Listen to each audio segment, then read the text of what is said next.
Everyone's got their own story, everyone's got their own lives, their own stresses, their own problems. And it's not for us to say who's right and wrong and who should be doing what. It's just meeting people where they're at this point in time. And everybody here has that desire to help other people.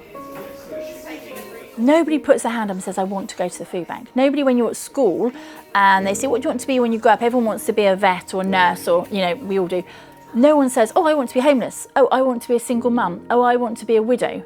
No one puts their hand up and says that. So life and circumstances sometimes just get in the way.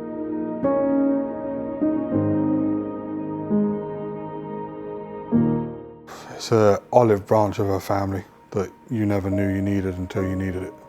This is so much more than just a food bank. So much more than just come in, go in, here's some food, off you go. At the end of the day, we'd leave with food, but it was never really about the food in the end. It was the support and the listening ear. We couldn't believe how much help came from one place. Is there drawers on the other side as well? No, just your side. Oh, brilliant. Okay.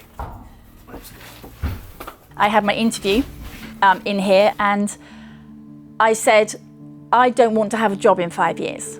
Naively, I thought that there would no longer be a need for a food bank in Christchurch. And here I am 10 years on and it's busier than it's ever been.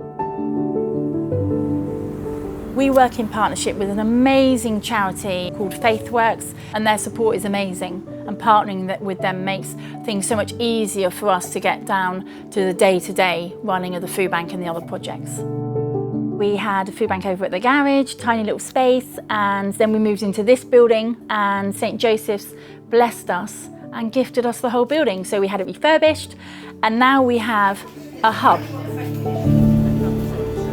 People who come to us don't just come to us for food. We also have a furniture bank. We have CMA, Faithworks CMA team for debt advice and money budget coaching, which is really well used. We have a complex benefits advisor to help people who are working. Our homeless assist on top of that. We have our cookery workshops, we have a community supper, so it's endless. So what we tend to do is we work with lots of other organisations in Christchurch as well, and if we can't help them, then we find someone that can, so they can walk the whole journey. 2013, I was a little shell of a girl, turning up, homeless, had a history of domestic violence.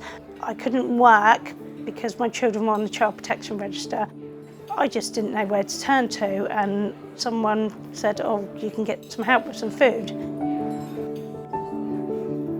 Turning up, I didn't know what to expect.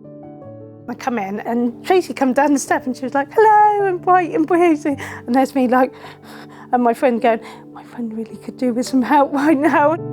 It was just a relief. Me coming back with that little bag of food with little bits of Elliot, and even to the point of toiletries. And it was just, I think, a light in my head. I was like, right, this is it, let's go. Let's get up that ladder and start fighting and taking steps every day and rebuilding my life. A generic text was sent out from Tracy saying, we want to set up a community supper for people that have been shielding, people that are just struggling. And I wanted to do it. I wanted to give back. When I was at the most dire, if I can help someone that was in my sort of like situation, then there may not be any more failings. There may not be someone trying to take their life. And I was there on day one. 1 week I'll be food prepping, 1 week I'll be clearing tables, being a table host. But last week I was a meet and greet, so that I was the first person that someone came through the door, and just be a first smile, like Tracy was to me through the door when I walked in here, smiley, warm face and welcoming. We have so many success stories. So many times we get that success and someone comes back in and they say, oh, you helped and I've moved on and I'm got my life sorted out, and that is what it's all about. It's a wonderful feeling to have so many people in our community come together. In the summer holiday weeks, we're giving out 200-300 boxes of cereal a week. So that's when the community really shine. And during COVID, none of our shelves were empty. The community were amazing. They all donate, and it's a whole collective effort. A lot of people have heard about food banks and assume it is just for food. We literally had the clothes on our back and a few like personal bits. They helped us get clothing, footwear, bedding. We had so much help. It was a great relief for me. We are so thankful. They really help to feel, well, love, you know, and feel that you are not alone with your problems. There is someone who's ready to help. Just someone to say, I've got you, let's, you know what I mean, there is this help available, there is that help available. Just take a breath and we can get you through this.